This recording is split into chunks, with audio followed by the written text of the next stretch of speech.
Okay, thank you. First of all, I want to thank the organizer committee for giving me the chance to present my work. Some results for constant higher order mean curvature hypersurfaces embedded in pseudo-Riemannian manifold.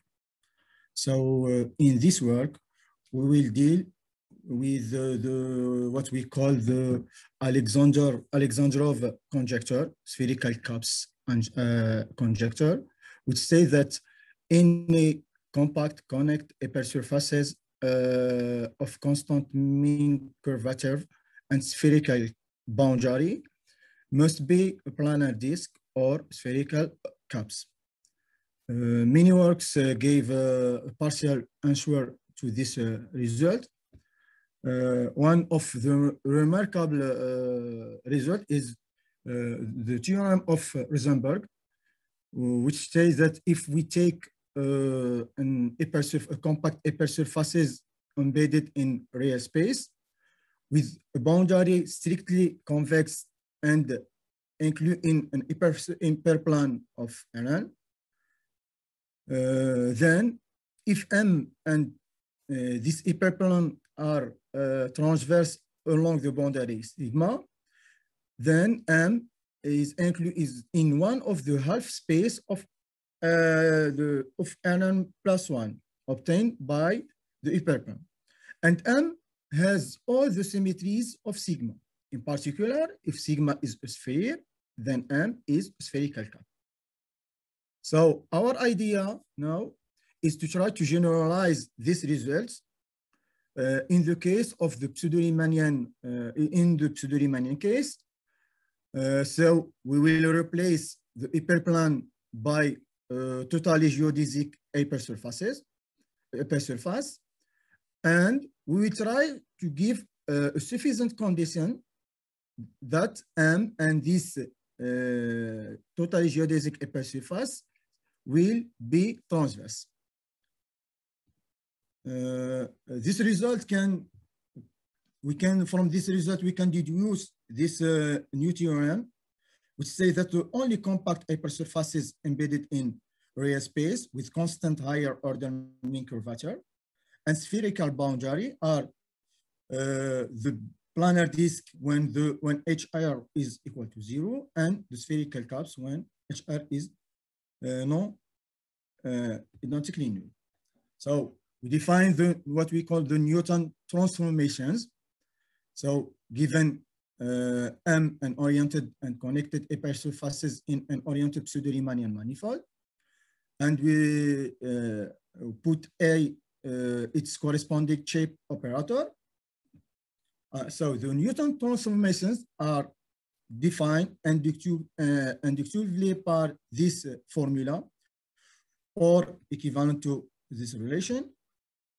And the characteristic polynomial of A is defined by this relation, where sigma R is just the elementary symmetric function defined by this formula, and x1 to xn is the eigenvalue of the shape operator. We define also what we call the higher order mean curvature. It's defined by this formula. In particular, for R is equal to 1, we have the classical mean curvature in pseudo-Riemannian case. And for R is equal to N, we have the definition of the Gauss curvature for the pseudo-Riemannian case. Now we define the generalized Newton transformation. If we take A is a family of two endomorphisms, define the length of U by this relation and the factorial of U. And for T equal to T1, T2, we define the product TA. So the Newton polynomial PA is defined by this formula. It's a polynomial of two variables, T1 and T2. And we have PA to T is equal to this relation, where sigma U is depend only on the value of A1 and A2. So we can see that sigma of 0 is equal to 1, and we put sigma u is equal to 0 when the length of u is strictly superior or to n. For example, if A is equal to BC, then we have the element, the symmetric functions of A or the symmetric functions. To find these symmetric functions, we can just calculate, here the calculus of PA de T, and sigma u is just the coefficient of, we can do the equality, and we find sigma u is just the coefficient of T u. For an integer alpha, we define the musical function alpha b mod and alpha ds by these relations. For example, if u is equal to this relation and alpha is equal to 2, then we will work just by for the second coefficient, which equal to 3, and we have the definition of the functions. So the generalized Newton transformations of two endomorphisms T1 and T2 of A are defined by these relations. So in our work, we have this hypothesis. We can we given a manifold, an oriented, connected, and compact hypersurfaces in an oriented pseudo-Riemannian manifold with smooth boundary sigma. We take P a totally umbilical hypersurfaces of M bar such that the boundary of M is included in P. For a point of the boundary, we denoting by E1 to En-1, an orthonormal basis of the tangent space of sigma. Here, because sigma is included on P, in P, we can complete this basis by an orthonormal, a normal vector field to get a basis of the tangent space of P. And because P is also included in M bar, we can complete par another vector normal to P in M bar to get a basis of M bar. The same thing, because sigma is the boundary of M, we can't complete this basis by another vector normal to sigma in M to get a basis of M. And because M is an hypersurfaces of M bar, we can complete it by another vector, a normal vector to M in M bar to get another basis of M bar.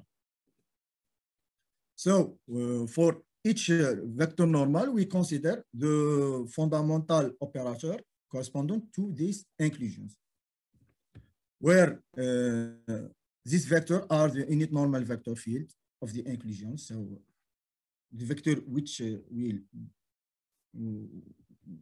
work with this. And it is not difficult to see that we can see the article of Alias, Malak, and Lopez, that we have this relation. Now, our idea, we will try to find the matrix of the operator A. So our idea is we will write the covariant derivative of EG in the two bases and do the equality of the two quantities. So we use also the definition of the shape operator. We can find this relation. So suppose now that P is totally umbilic, so there exists a smooth function lambda such AP is equal to lambda times identity, and putting to simplify these relations. So this formula, you can see that this formula gives a partial answer of our problem, because it realizes the geometry of M in M bar given by I, and the geometry of the inclusion sigma and P given by I sigma, and the geometry of the inclusion P in M bar given by mu. So we will use the two Newton transformations. In the left, we have the classical Newton transformations, and in the right, we have the generalized Newton transformation. So our objective is to find these two results.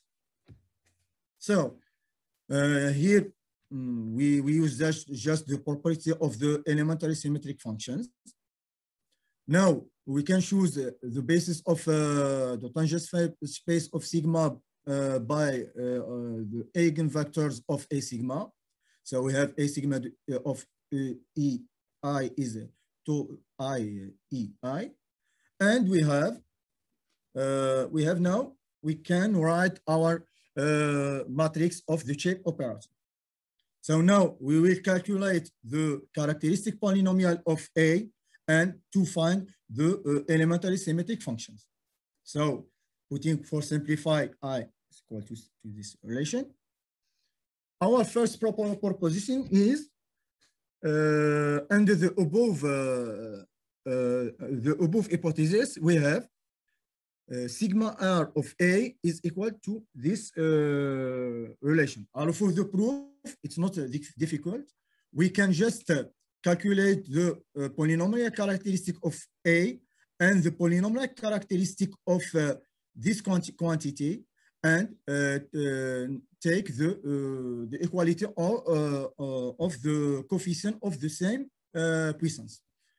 The second proposition is, if we have A is equal to this relation, this quantity, and A bar is a family of these two endomorphisms, then we have sigma R of the restriction of A in sigma is equal to this relation. You see here in the left that we have the classical elementary symmetric functions, but in the left we have the generalized elementary symmetric functions. The Newton transformation on the boundary. So here we will work on the boundary. If we have all these hypotheses, then TR VV is equal to sigma R, the restriction of A on sigma. Now replace this quantity in here. We will find these relations. And if now we take P a totally geodesic, then lambda is equal to 0. And here we have just the quantity 1 L is equal to R. And we have this relation where rho is equal to this quantity. Now, our theorem is under the above hypothesis, M and P are transverse along sigma if for some R, the Newton transformation is positive defined. Here we gave a partial answer of or the first part of the proof of the Rosenberg theorem. The problem now is to prove the second part of the Rosenberg theorem, which till now is an open problem. If we can prove the second part of the Alexandrov of Rosenberg theorem, we can generalize the Alexandrov conjecture for the case of the pseudo-Riemannian manifold. So here we have some references, and thank you for your attention. Thank you very much, Professor Abdelmalek. It was a nice